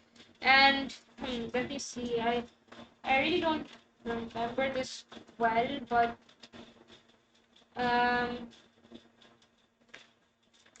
how was it? I can't find. Anyway, whatever. I can't. I was trying to find my notes about ozone layer stuff, but I guess I have maybe a bit of a hassle to find. But nevertheless, as I remember, let me see. So basically, we have the bonds, right? So fluorine, chlorine, bromine, iodine, asparine, right? So as you go down the group, again, the atomic size of the halogen increases, right? So as the size of the halogen increases, that means there is less overlapping in the covalent bond between, like, for example, C and like whatever the halogen is, right? And since there's less overlapping as you go down the group, that means your bond length is increasing, your bond becomes weaker, and all that, right? So it's easier for the bond to break. So if I compare CF and CCl, CF is a really, really, really strong bond, right? And that was quite obvious, actually. I don't know why I was trying to look at my notes. Anyways, CF, like, it's a very, very strong bond, right? Then CCl, it's a weaker bond, so it's much easier to break that, and that can actually create Cl free radicals, which then, they would have further reactions with the ozone layer and deplete the ozone layer and stuff, right? So if I have 4 CF like CF bonds here, that those are going to be very hard to break. So it's not very likely that they would cause the most depletion of the ozone layer. Again, CO2 and SO2, I don't really know how they're related to this, but in my mind, I would obviously think that like A is the answer, because you have 3 CCl bonds here, and CCl bonds are quite easy to break, actually. I mean, again, they're not that easy to break compared to CBr and CI, for example, but like, whichever one is easier to break. But if you compare it to CF, it's quite easy to break, right? So that would mean that out of these 4 compounds, it's the one that causes the most depletion of the ozone layer. So that's why my answer is A. And next question. Compound X has been investigated for use as an artificial sweetener. The 2 CCl bonds can be hydrolyzed by hot NaOH aqueous. So which CCl bond is talking about? This one and this one. So these can be hydrolyzed by hot NaOH aqueous. Cool. Now the COC bonds cannot be oxidized by hot NaOH aqueous for good reason. I mean, why would they? COC bonds. Anyways, what are the numbers of specified types of OH groups before and after hydrolyzing the two C-Cl bonds. So basically, since these two can be hydrolyzed, so I would get OH. So before that, I have 1, 2, 3, 4, 5 OH groups, right? So before hydrolysis, oh no, okay, they're talking about secondary and primary apparently. So before hydrolysis, how many secondary groups do I have? Well, this OH is attached to, like the carbon atom which this OH is attached to is attached to two other carbon atoms directly. So that's one that's secondary. So for secondary, I have one, and then this one, this carbon atom is attached to two others, so this one is also secondary. So these two are secondary, and then this one is also secondary. See, this carbon atom is attached to two other carbon atoms directly, so this one is also secondary. And then so I also have this one, which is also secondary because this carbon atom is attached to two other carbon atoms directly. So I have four secondary till now, and this one finally is this carbon atom is only attached to one carbon atom direct. So that one, this special one, is actually primary. All right, so I have four secondary and one primary, and then after my hydrolysis, how many would I have? Well, let me see. So after hydrolysis, this would become OH, and this would also become OH, right? And nothing else would change really. So if this is OH, then this carbon atom is attached to two other carbon atoms directly, right? So that means that this OH is a secondary one as well. So I already had four before hydrolysis, and now I get one more. Sorry, that's not how you do tallying. I get one more added to that. And then this OH, the carbon atom that this OH is attached to three carbon atoms directly. So that means this OH, like, this is a tertiary alcohol basically, so OH. So then this one is tertiary. So I get one which is tertiary. All right, and five that are secondary. So then my answer is basically C. That's it. And next question. The compounds below are all produced by plants. Each compound is warmed with acidified. Well, I should actually make my screen bigger. I don't know why it was so small before. Anyways, the compounds below are all produced by plants. Each compound is warmed with acidified potassium dichromate 6, so K2Cr2O7H plus, right? And then which compound will give a different observation to the other three? Let us see. Well, if I warm with acidified potassium dichromate 6, so basically that means my alcohol would get oxidized, right? So if I have, like, over here I have this alcohol, so this would actually become, eventually it will become COOH, right? Like first it will go to CHO and then it will become, but eventually it becomes a carboxylic acid, right? Because it's a primary alcohol. So this will give me COOH, and this one as well, it will give me COOH. Okay. In fact, why am I even doing this? I can just make this. It's much more convenient. Just leave that there and make it COOH. So anyways, the point is that this becomes COOH, and this one as well, it will become COOH because all of these are primary alcohols. So then my answer must be B because that's the only one. And yes, see over here, this carbon atom that's attached to this OH is connected to three other carbon atoms directly, right? That means this is a tertiary alcohol, and tertiary alcohols, they cannot be further oxidized, right? Because, like, how would you oxidize it? I mean, if you oxidize, it's literally impossible to oxidize it because, like, how can you create this bond? Like, carbon cannot have 5 bonds, and, like, where would you add an oxygen and all, blah blah blah. So it's literally impossible to oxidize the tertiary alcohol. So my answer is D. Okay, that was a different observation because all the other three give carboxylic acid. 37. What is the mechanism for the reaction of ethanal CH3CHO with hydrogen cyanide HCN in the presence of a base? In the presence of a base. Okay, very interesting. So sorry, let me see what they're trying to say here. So you have CO going like that, and you have Cn minus going like that, and that is what should happen hypothetically. And then you have O minus giving its electrons like this, and you have this CH bond breaking. What's the use of this CH bond breaking? I do not understand the logic of this one, so that's wrong. In the second one, they're showing that OH minus is O minus giving the even here actually, yeah. So O minus is giving its electrons to an H, and this HCN, this CH is breaking, and then you get a Cn minus nucleophile, which is actually true. That is what the mechanism is. And over here, you just so basically you're supposed to have an intermediate formed, right? But over here you're getting weird stuff, and I don't know why they have a positive intermediate and stuff. This is a weird one. This is not the right mechanism. And over here, when you get free radicals, you're not supposed to. You usually get like you're not supposed to get free radicals like that. And so see, and that's not right. So the right mechanism is actually mechanism B. Obviously, you just have to basically follow the arrows and see which mechanism is right. All right. Initiation, propagation, termination. Imagine we're trying to do free radical substitution. This is actually supposed to be nucleophilic addition, right? Nucleophilic addition. So you're supposed to have nucleophiles involved, which is like what's happening. Well, these two, actually this one also has a nucleophile involved. Like in a wrong way is the point. Like you're not supposed to, you're supposed to know the mechanisms. Like this is how it's supposed to happen, right? We get a CN minus there, and this breaks, and CN minus there. Push pull arrows, I love these arrows, and then you get a CN minus at the end as well. And CN minus is supposed to be regenerated, because like this is basically acting as a catalyst, right? So the HCN is something the catalyst. CN minus is supposed to be regenerated and stuff. Make sure of that as well. Like in this addition, you're supposed to have regeneration of CN minus as well in this one. Anyways, the next question. Menthol and menthone are both found in peppermint oil. Which statement about these compounds is correct? Both compounds can undergo mild oxidation. If I oxidize this will give me a ketone, right? And if I oxidize this, well, it's already a ketone, so how will I oxidize a ketone further? So, no, that's wrong. Both compounds cannot undergo mild oxidation. Both compounds will give an orange precipitate with 2,4-dinitrophenyl hydrogen reagent. But this one will give me an orange precipitate because it's a ketone, but this one is an alcohol. 2,4-DNPH, only aldehydes and ketones give a positive test for that, right? So that means this is wrong. All right.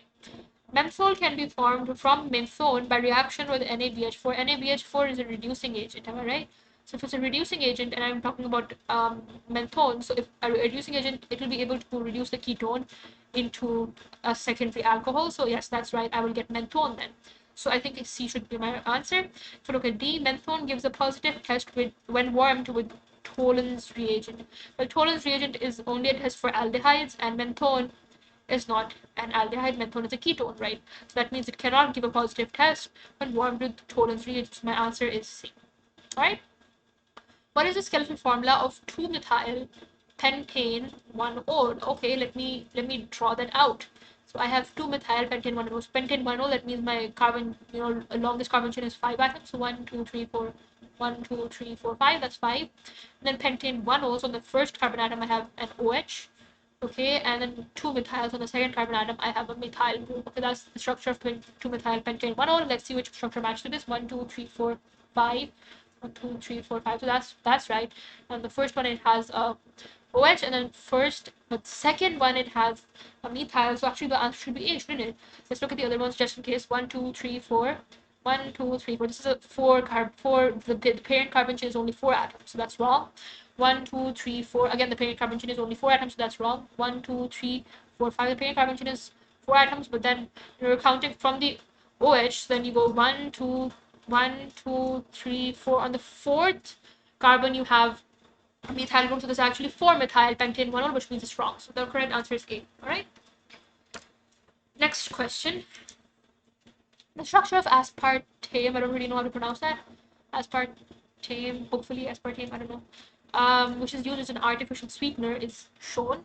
If aspartame is warmed in aqueous alkali, which of bonds 1 and 2 is broken? So bond 1 is this one, and bond 2 is this one.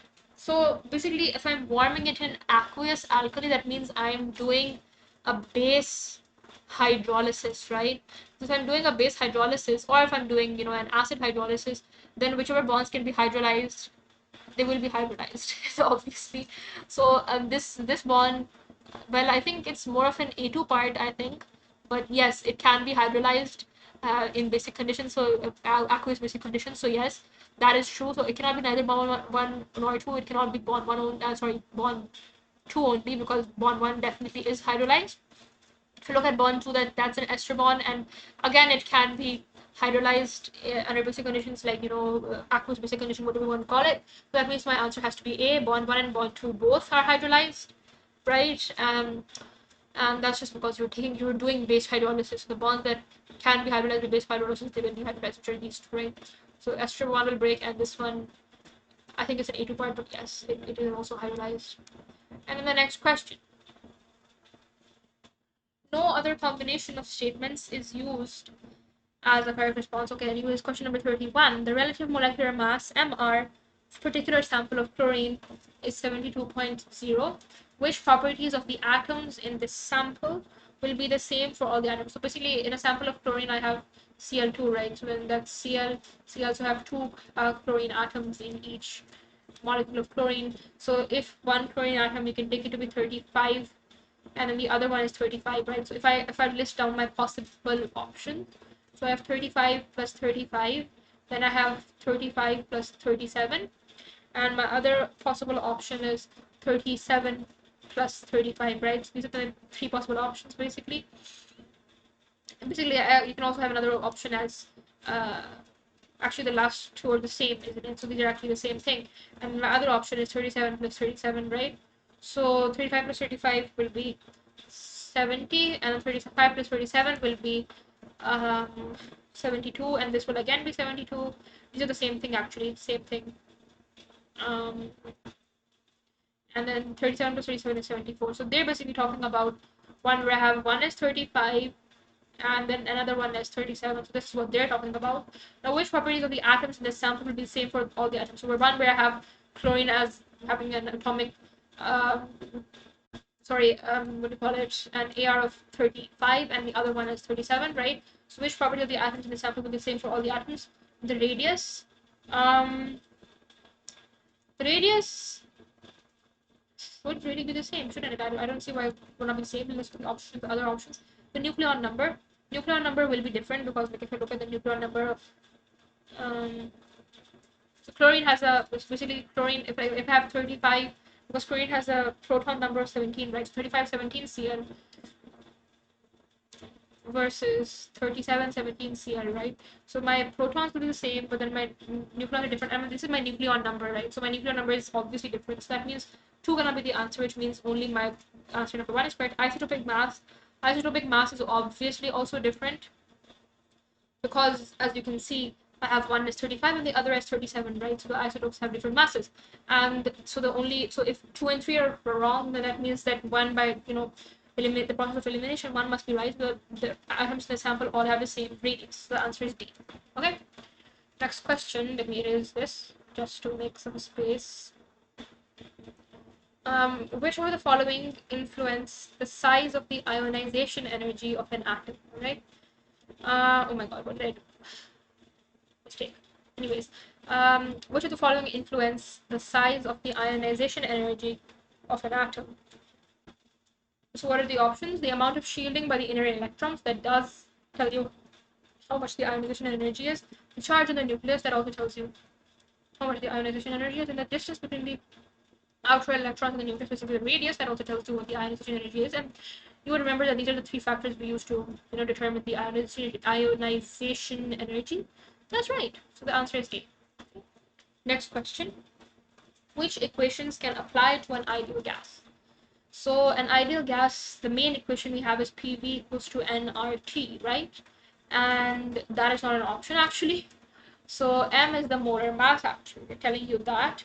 So if M is the molar mass, well, if I feel like this is immediately wrong, because if I was considering the molar mass, then my equation would be M over, like, if I convert using the equation N equals M over Mr, right? So then this would become M MRT over MR, right? So M over MR is what I have, not, or M over M in this case, because they're saying that my MR is denoted as M, right? So then that means that 3 is immediately wrong. Now, if I am considering my other two equations that they've shown me here, if I consider this one further, then M is rho V, right? You know that from, I guess, physics and stuff. So M is rho V RT over M, right? So that means that, well, basically I have V on both the sides of the equation, so I can cancel these out. So P is equals to rho RT over M. That's right. So my first equation that they've given me over here is right. Now they're telling me that PV equals to CRT/M. If I take the Mohs equation that we have, N equals CV, right? So PV is equals to, if I just take N as CV here, CVRT, right? And then my volume would cross out, but actually they haven't crossed out the volume because see, they've written PV, they've not crossed it out. But then where would I get my molar mass from is my question. Like, why do you have a random M over here? I do not understand why you did that. So that means my 2 is also wrong, and so the only equation that's right over here is D. Okay, so the answer is D. You just have to think logically and go step by step in like finding the, which equations actually fit, whether they can possibly fit. Anyways, the next question number 34. Ammonia and chlorine react in the gas phase. Which statements are correct? Each nitrogen atom is oxidized, each chlorine atom is reduced, ammonia behaves as a base. So let's find out what is the oxidation state of nitrogen over here. So hydrogen is plus 1, and then there are 3 atoms, so then 3 times plus 1, and then we take the oxidation state of nitrogen as X, oxidation state. This is such an annoying word, and then equals to 0, right? Because the whole charge of the compound should be 0 in total, overall. So then X is equals to minus 3. So over here, nitrogen is minus 3. Then obviously over here, like in N2, nitrogen exists as a pure element, right? So then that is just 0 oxidation state, like a pure element in its natural state and all, so that's 0. So it's going from minus 3 to 0, so it's becoming oxidized, which means it's losing electrons. And how many electrons is it losing? So minus 3 to 0, that means it loses 3 electrons, right? So that's the thing. And then chlorine, so that means it is being oxidized, right? So each nitrogen atom is oxidized. That is well, actually, wait a second, let me look at what they've done here. So there's nitrogen atoms here and here. But then they said each nitrogen atom, but there are nitrogen atoms here as well, right? So I'll have to find the oxidation state of the nitrogen atom over here as well. They're a tricky bunch. Okay, anyways, so I have NH4 plus, right? And then firstly for chlorine, let me just see for chlorine. It seems that it's easier to find the oxidation state for chlorine. So over here I have -1, and over here I have 0, right? So chlorine is being reduced because its oxidation state is decreasing, right? So each chlorine atom is reduced. That's a correct observation. Okay, so 2 is right. Now I have to find out whether 1 is right. So NH4 plus over here, my the oxidation state of hydrogen is obviously +1. So if I have 4 of +1, then it becomes plus, like plus, or you can just, it's better to just say 4 times +1 and then plus X. Immediately the oxidation state of nitrogen is plus X, and then the charge of the whole ion in total is +1, right? So I'll make this as equal to +1. So X is equals to +1 minus 4. So X is equals to -3, right? So over here my nitrogen has an oxidation state of -3. So -3 to -3, there is no change, right? So that means that not every nitrogen atom is oxidized. Some nitrogen atoms, they're not even undergoing a redox change, right? The ones that are going to NH4Cl, which is 6 of them, they are not undergoing a redox change. Only 2 of the nitrogen atoms for each 8 ammonia molecules are being oxidized, right? So that is a wrong statement. 1 is wrong, 2 is right, which implies that 3 must be right. If I just check what they've written, ammonia behaves as a base. Well, if you see, we're going from NH3 to NH4 plus, right? Which means that NH3 has accepted a proton, right? So NH3 plus H plus, right, becomes NH4 plus, right? So if it's accepting a proton, then yes, it is behaving as a base, right? So the answer is that's right. Let's see that ammonia is a base. The answer is C, because 2 and 3 are right. Okay. Next question. It's fun to switch colors, honestly. Anyways, which statement about calcium and strontium compounds are correct? So let me just write down my group 2 because I have to do that. That's how I write down. Radium, magnesium, calcium, strontium, barium, radium. Right? Now, which statements about calcium and strontium compounds are correct? When calcium oxide and strontium oxide are added to water, they both produce alkalis. That is obvious because these are metals. So if metals are added to water, they will produce metal hydroxides, and those are obviously basic, right? So acid alkalis. I mean, so that is right. Calcium hydroxide is more soluble than strontium hydroxide. strontium. Is that how you pronounce it? I don't know. But anyways, calcium hydroxide is more soluble than strontium hydroxide. If you have CaOH twice, and then you have SrOH twice, well, let me think about this. So Ca has a smaller charge density, right?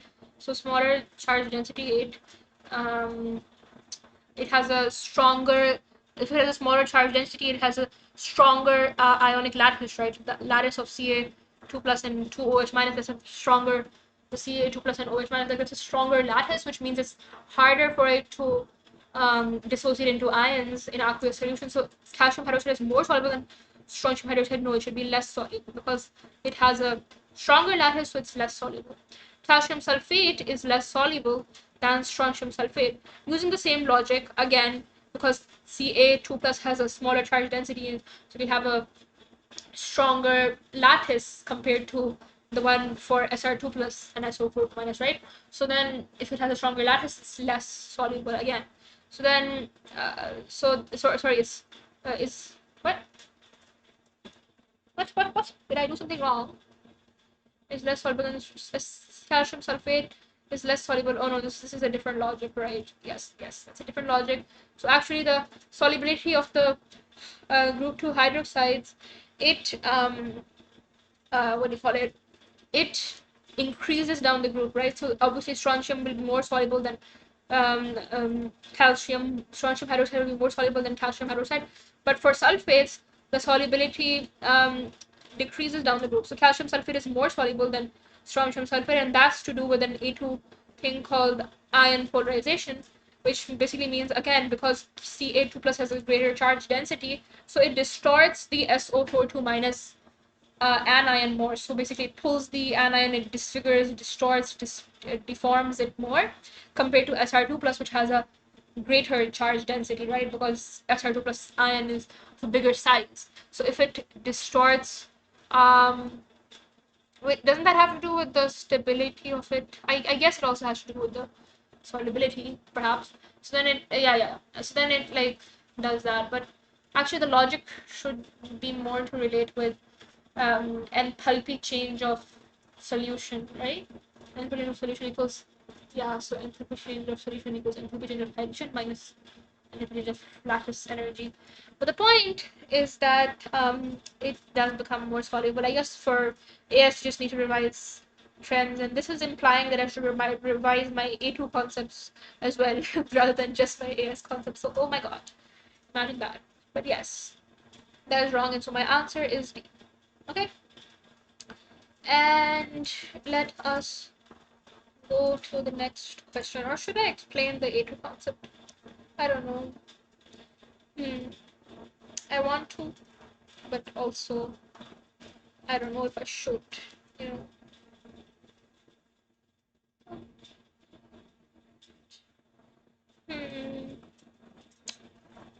Anyways, I guess maybe I'll make a video about it. I don't know. Maybe someday I'll solve 8 papers as well. Anyways, which descriptions of the ammonium ion are correct? It contains, so if I just draw out the ammonium, this is NH3, right? So NH3 is like this, and what is the, it has a bond angle of 109.5 degrees. That, sorry, wait, they talked about the ammonium ion. Sorry, I read the question wrong. You're not talking about ammonia, you're talking about the ammonium ion, right? So that's NH4 plus, right? So if I draw that out, it's like this.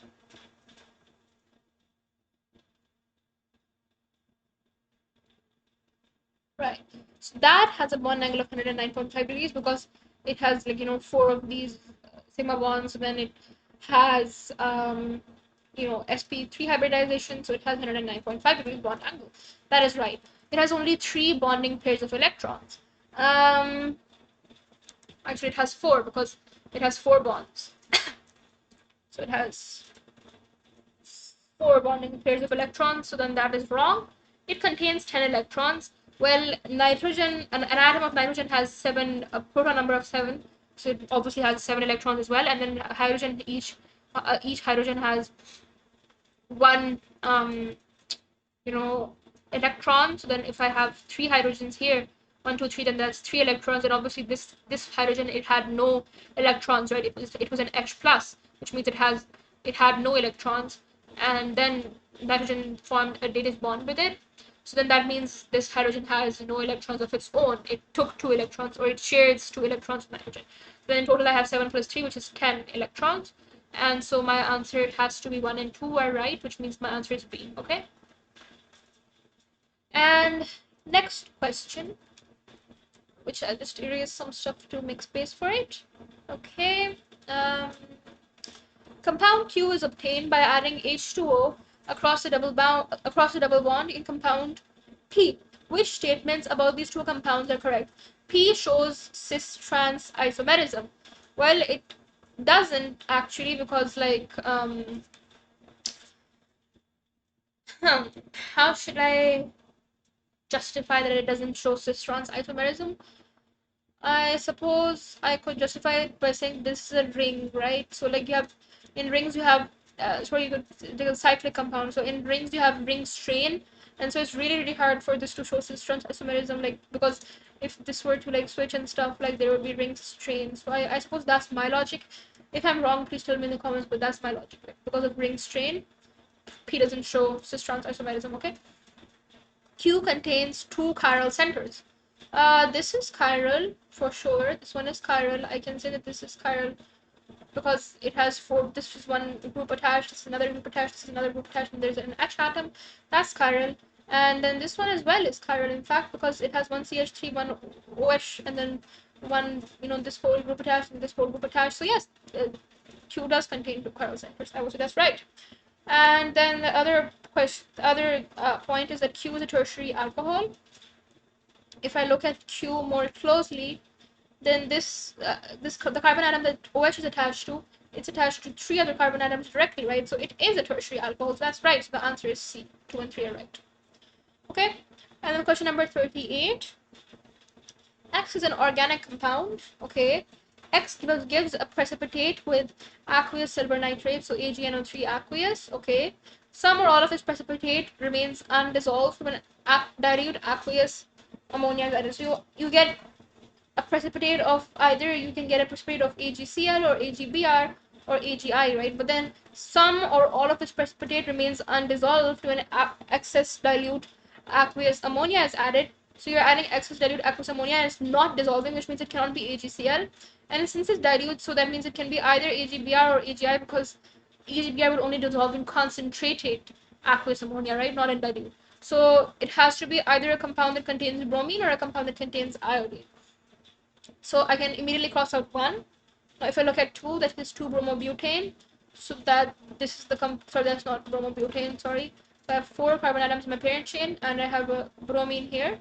So that would obviously give me a Br.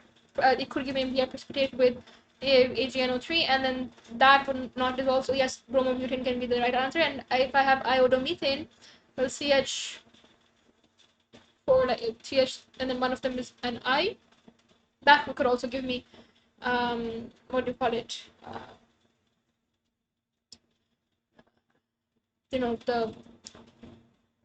The properties that have been described, basically. So then my answer has to be C. Okay. Next question, which is question number 39. Wow, only 2 questions left. Which compounds on heating with excess concentrated sulfuric acid produce only one product with molecular formula C7H10? Okay, so first one is this. So you're heating with excess concentrated sulfuric acid, which means because these are alcohols, right? So you're doing dehydration of alcohols. So this one, if I dehydrated it, I mean, you could get a double bond on this side or a double bond on this side, which would in effect be the same thing, like, because it's symmetrical in that sense. I mean, in this part of the molecule is symmetrical. I mean, so if you remove this OH, if you get a double bond here, double bond there, that's the same thing. So I'll just make one over there, for example. And if I remove my OH, then I get a double bond over here. So this is basically just one molecule. I get a symmetrical type of molecule, basically, is my point. So this will only produce one product, right? So my answer, one of the correct options is 1 at the very least. Let's look at 2 and 3 now. So for this one, when I remove this OH group, I get a double bond here, okay? And if I remove this OH group, I could hypothetically get a double bond here or here, but if I put a double bond here, thing is this carbon atom over here would have 1, 2, 3, 4, 5 bonds, which is, not possible really, in normal circumstances. So then that's why I can only get a double bond here actually, like in real life, okay? So that means I only get one product with this one as well, okay? So for now, till now, I've got 1 and 2, right? Let's look at 3. If I remove this OH, I get a double bond here, and I can get a double bond here, or I can get a double bond here. So those would end up being different products. So if I get one double bond here, the other product I would get is, I'm sorry, my drawing skills are very bad again, but we get a double bond here as well. So if you look here, so if I start counting from here, for example, then I get 1, 2, 3. So on the third one, sorry, why am I putting a OH there? That's stupid of me. But you have a double bond between the third and the fourth carbon atoms, right? And if I start counting from here again, and remember, I'm trying to count from the least, if I'm going around the ring, I'm counting from the direction where I get the least number of carbon atoms. But even if I go from the other direction, I'll also get 1, 2, 3. Wait, sorry, 4, whatever. No, actually, I get a different number. So again, I'm counting from the place where I get the least number of carbon atoms in the ring. Anyways, I don't know if I'm making sense right now, but 1, 2, 3. So I have a double bond between the two and second and third one, and over here I have the double bond between the third and the fourth one, right? So that means I get 2 products at the very least. So then that means that this is not the correct, this option is not possible to be, it doesn't fulfill this condition to use only one product. So then my answer has to be B, because 1 and 2 do fulfill that condition, okay? And finally, we have reached the last question. Compound Z is heated with concentrated acidified potassium manganate 7, which is KMnO4 H+, right? Because it's acidified. Now, this produces an equimolar mixture of CO2 and CH3CO, CH2, CH2, CHCO, CH3, CH2, COOH. Wow, very long name, isn't it? But heated with concentrated acidified potassium manganate 7, and so that basically will, because I can see I have alkene bonds here, right? Like I have double bonds of alkenes here. So that means it would basically cause them to be like oxidized, right? So I can just, because it would rupture these, because it's concentrated acidified potassium manganate 7, right? Concentrated. So I can just put some dashed lines here. So which one would give me this? Well, this one would give me CO2, yes. This one will also give me CO2. This one will also give me CO2. So till now it's correct. Now if I draw out the product of this one after its oxidation, I would have a ketone over here, because this will become a ketone because it's it's attached to 2 carbon atoms, right? And over here, this one would give me, let me just draw it out fully. So over here, I would also get I would actually, because this is actually a primary, I would get a primary carbocation, right? So then I would get, from that I would get COOH here, and then for this one I would, again, because it's attached to 2 carbon atoms, like this carbon is attached to 2 carbon atoms, so then that would also give me a ketone again. So I get that compound. So is that the compound they're talking about? CH3CO, CH2, CH2CH, COCH3, CH2, COOH. That fits what they're talking about. And I also get CO2 obviously from this little, oh my god, let me just make it neater. So obviously from this side I also get CO2 plus CO2, right? So first one could be the right answer. I mean, it is the right answer. Let's check the other 2 options as well. So this one again is, you would get a secondary carbocation intermediate, right? So then that would end up giving you a ketone. So see, I should really revise the terms from AS, like what exact terms you use for the things, because that's one of the problems I have. Like I can do the chemistry, but then I don't remember what exactly the terms are, the proper terms. Anyways, I hope that's the proper term. So this would give, this is a compound, right? 1, 2, 3, 4. 1, 2, 3. Yeah, that should be right. And then this one would also give me a ketone because I'm checking which of like these two carbon atoms are involved in the double bond, right? So this one is attached to two other carbon atoms, and this one is also attached to two other carbon atoms, right? So I would get two ketones from that, and then from this one I would get over here. This is a primary. This would give me a primary carbocation intermediate, right? So that would give me COOH, and then I would also get plus CO2, obviously. So let's see whether this is the same compound that they are talking about. CH3CO, CH2, CH2, CH, C. Sorry, I can consider this as CO, CH3, so that works. And then you have CH2, COOH. So that is actually also the same compound. Wow. So that is also, basically over here my branch is this one, but over here my branch is this one. Okay, they're actually the same compound. And then if I look at this one, I will start from this side. Okay, 1 2 3 4 5, 1 2 3 4 5. Okay, and then over here, because this will give me a second, this is like I will get a secondary carbocation intermediate, right? So that will give me a ketone eventually. So this is a ketone. And then over here as well, over here I have like this one is only attached, this is attached to two other carbon atoms. It's, in fact, no, wait, what am I talking about? Sorry, this one is like, it's, let me process this for a second. Wait, yeah, so this one is only attached to like one carbon atom over here, right? So this should actually give me COOH, and then on the other side I have this thing, right? And so this is attached to, this carbon atom is attached to two other carbon atoms directly, so I will get ketone from this, so I get this. Okay, and so let's see if we get the same compound that they are talking about. CH3 CO, CH2 CH2 CH, COCH3, this is the branch, and then CH2 COOH. So yes, I do get the same compound from this as well, and obviously plus CO2 from this thing. So that means that all three of them can actually give me the products that we're talking about. And so what could be the structural formula of Z? All three of these could be the structural formula of Z. Okay, so the answer is A. And we are done with the paper. And actually the last question was pretty fun. I enjoyed the last question a lot compared to the rest of the paper. In fact, the rest of the paper was also nice, but the last question was just amazing. So yeah, that was the paper. I hope you all enjoyed it, and thank you so much for watching.